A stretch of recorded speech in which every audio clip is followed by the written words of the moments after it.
बच्चों, let's read the question. The question says, read the following statements. First, glycerol enters the glycolytic pathway after being converted to phosphoglyceraldehyde. Second, in fermentation, there is a net gain of only 2 molecules of ATP for each molecule of glucose degraded into pyruvic acid. Third, NADH plus H plus is oxidized to NAD plus rather slowly in fermentation. However, the reaction is very vigorous in case of aerobic respiration. Fourth, if fatty acids are to be respired, they are first degraded into acetyl coenzyme A. Fifth, when skeletal muscles undergo anaerobic respiration, they become fatigued and pain occurs due to the buildup of lactate. How many of the above statements are correct? हमें बताना है कि इन पांचों statements में से कितने statements correct है. इस क्वेश्चन में हमारा की कॉन्सेप्ट है cellular respiration. Cellular respiration. Cellular respiration एक ऐसी प्रोसेस है जिसमें ऑर्गेनिक कंपाउंड्स की ऑक्सीडेशन होती है टू लिबरेट एनर्जी. इस प्रोसेस में ऑक्सीडेशन होती है सबस्ट्रेट्स की टू लिबरेट एनर्जी. जिन सबस्ट्रेट्स को ऑक्सीडाइज किया जाता है उन्हें हम बोलते हैं respiratory substrates. And respiratory substrates हो सकते हैं carbohydrates, fats and proteins also. अगर हम बात करें सबसे पहले फर्स्ट स्टेटमेंट की, तो फैट्स अगर रेस्पिरेटरी सबस्ट्रेट्स की तरह एक्ट करेंगे तो फैट्स को ब्रेक डाउन होना पड़ेगा पहले into glycerol and fatty acids. Break down to glycerol and fatty acids. And then ये जो ग्लिसरॉल है ये एंटर करता है इनटू ग्लाइकोलिसिस यानी कि glycolytic pathway. enters glycolysis after being converted to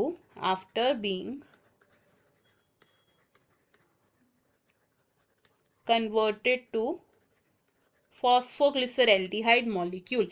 and fatty acids क्या करते हैं? फैटी एसिड्स एंटर करते हैं after being converted to acetyl coenzyme में इनटू द क्रेब्स साइकिल. तो हमारे पास जो है फर्स्ट स्टेटमेंट थी ये करेक्ट स्टेटमेंट है. नेक्स्ट सेकंड स्टेटमेंट की बात करें रिगार्डिंग फर्मेंटेशन. फर्मेंटेशन होती है during anaerobic respiration.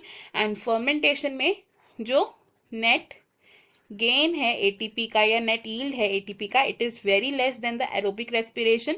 Net gain of ATP in fermentation या फिर anaerobic respiration is only 2 molecules of ATP. और ये 2 मॉलिक्यूल्स ऑफ एटीपी कैसे आते हैं? तो ड्यूरिंग ग्लाइकोलिसिस जब ग्लूकोज कन्वर्ट होता है इनटू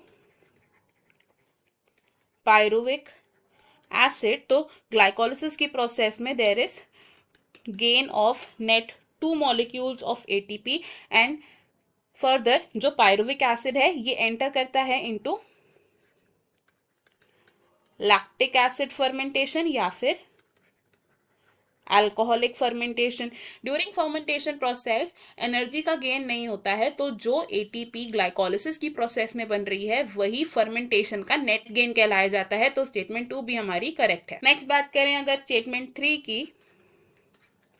स्टेटमेंट 3 की अगर हम बात करें तो फर्मेंटेशन की प्रोसेस में ऑक्सीडेशन होती है NADH की इनटू NAD प्लस. एंड ये जो प्रोसेस है it is a slow process, लेकिन ये ऑक्सीडेशन एरोबिक रेस्पिरेशन में फास्टर रेट पर होती है.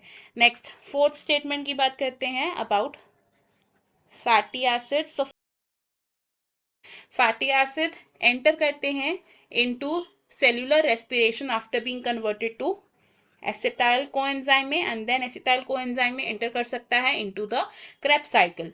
नेक्स्ट लास्ट स्टेटमेंट की अगर बात करें तो skeletal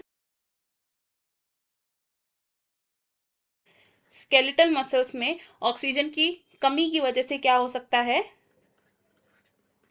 lactic acid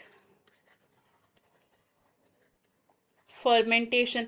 lactic acid fermentation process में क्या होता है? जो पायरुवेट फॉर्म हुआ था इन ग्लाइकोलिसिस प्रोसेस, ये पायरुवेट कन्वर्ट हो जाता है into lactic acid with the help of enzyme lactate dehydrogenase. and ये lactic acid further accumulate हो जाता है into the skeletal muscles, जिसकी वजह से cramps and fatigue experience करते हैं हम। अगर हम अपनी statements देखें, इनमें से हमारी first, second, third, fourth and fifth सभी statements correct हैं, तो option B is the correct answer and बाकी के options हमारे यहाँ पर incorrect हैं। I hope you have understood it well. Best of luck. Thank you.